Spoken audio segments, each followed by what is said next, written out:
Okay, so this is a follow-up video to my All of the Heroes Why. There was a few things I watched the video through again, and I realized I left out one of the most important aspects of why you get all the heroes. And that is the fact that these stamina potions right here give you 640 a piece when you have all of the heroes and are at level 132 or above. Okay, which all of the heroes will get you to 132 and above if you T2 all of them. Okay, Alexa Volume 1. Now, why is that significant? Well, it's an F ton of mana, people.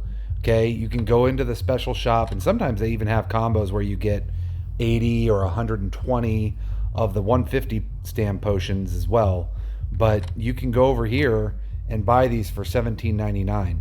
So doing some quick math, if you have all the heroes, okay, 640 times the 130 stamina potions that you're going to get is roughly 85,000 stamina.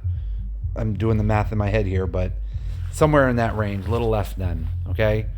85,000 stamina, okay? It takes 150,000 stamina for your guilds to do a 3x raid week. So just you as an individual for $17.99 are getting more than half of that with this one purchase when you have all the heroes. But why are all the heroes really the most important thing to pursue? More than all-in-ones, more than costumes, more than 9,000 ruby artifacts that you can buy in the shop. This is why. You know what? An artifact can do great things, but a soul weapon does the best things. The new eclipse. The new eclipse, okay? 5 waves. 5 waves. Now, I did 4 waves yesterday. I already have 1 wave, and I'm 28% of the way to another. By the end of the day, I'll have 3 waves. This is the deal. You get 10 teams, and each team in Eclipse is going to accumulate rewards based on the wave that they achieved. Now, yesterday I got to wave 47. I know I had a 50 there in it, but I was in PvP gears. I didn't even equip right. I didn't understand the mechanics of the whole thing. I didn't realize all their hit points had increased substantially. So a whole lot of things had changed. The biggest of which is the heal rate reduction. But you can fill a roster now of 10. I used to have to fill this roster with 20. So it'll actually be a little easier now filling your roster with 10. And don't pay attention to these teams. They're trash, okay? For the longest time, I was just running Team 1. I'd get to wave 45 or so and call it a day. But now each team is going to be doing its own thing. And I don't even have my 5-star DK, my 4-star Juno, my 5-star Lav.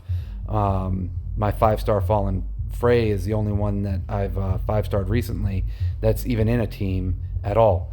And they removed the heal rate reduction that stacks between each wave. What does that mean? It means Spirit Morph is pretty much obsolete. You can put it on one of your other teams and it'll give your tank survivability going through the higher waves, but on your main wave, you should be running none other than Soul Spring, because it's going to heal your tank up 42% at a 3-star, and it's going to be giving your tank tons of mana for quick firing attacks and buffs and debuffs between each wave.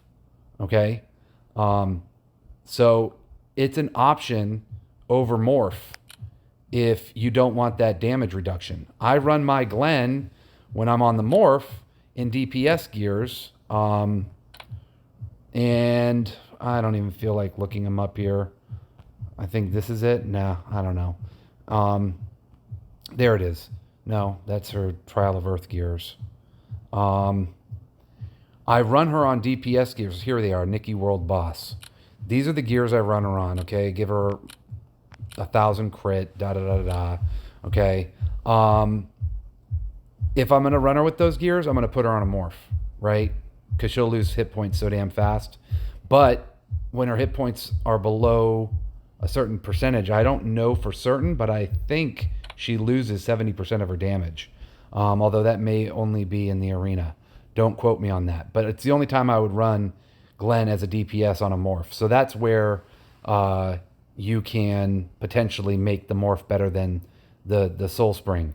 But if you have her in DPS, if you have her in defensive gears, she'll have much higher survivability, and she's going to heal up between each wave, and you're not having to worry about timing Frey's shield. So much so, in fact, you may even be able to remove somebody that's offering your team a shield and put dual DPS in there, or even Kane on your primary team, who they've also improved and just given a flat 100,000 attack now in his skills.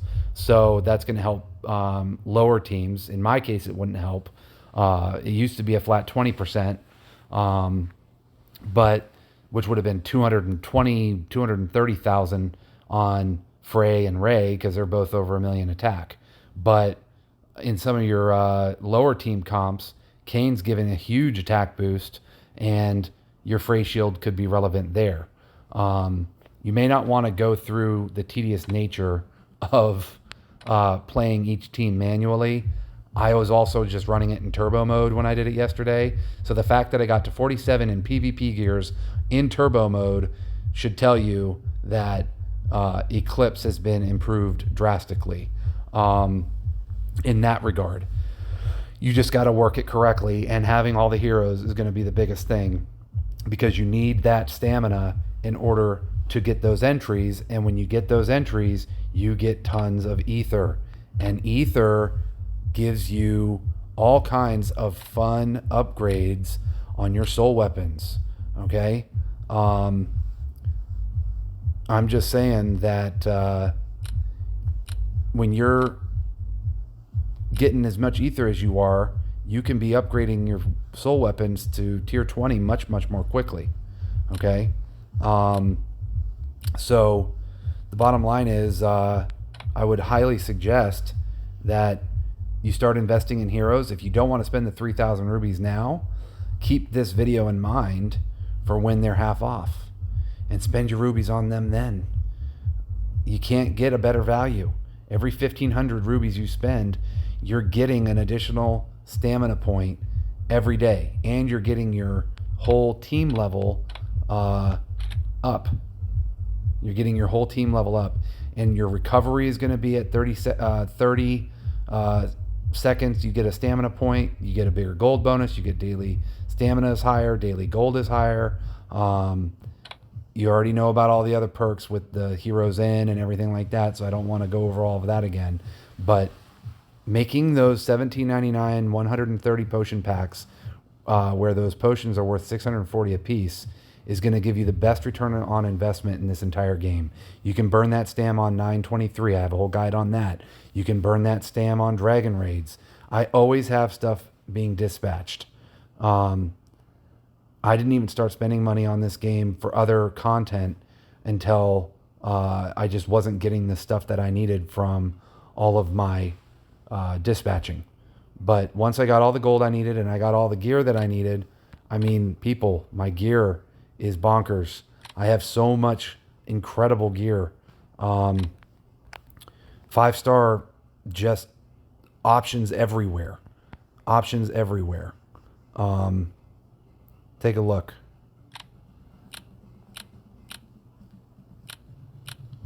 Yes. Here we go. Tons of options. Okay. All of this stuff. I've got full line P dodge gears, full line M dodge gears, full line P def gears, full line M def gears, full line hit point gears, full line attack gears, full line crit dam gears, full line crit gears if I'm going against Clive 199. I got full line everything. And I've gotten all of that because I can use that stamina. I get maximum return on my investment. I can go and do DL raids. I can go and do dragon raids. I can go and do 923 raids. When Chapter 10 comes out, who the hell knows what kind of gear drops we're going to be getting from there. They may even introduce an altogether new gear drop. I get so many scrolls. Everything's got at least max enchant lines on it. Max enchant option on the red scroll, on the ancient scroll. Obviously, I get my legendary scrolls as well, and I'm able to do incredible things with my legendary gears. I've got several gear sets where I'm able to have max 11% enchant option lines on that because I buy Stam and I run Poison Drag all the time. I'm going to do a guide on Poison Drag and all the drags actually regarding where you get your best return on investment with scroll drops, and the answer may actually surprise you. So stay tuned for that video, but this is that follow-up to why you do all the heroes.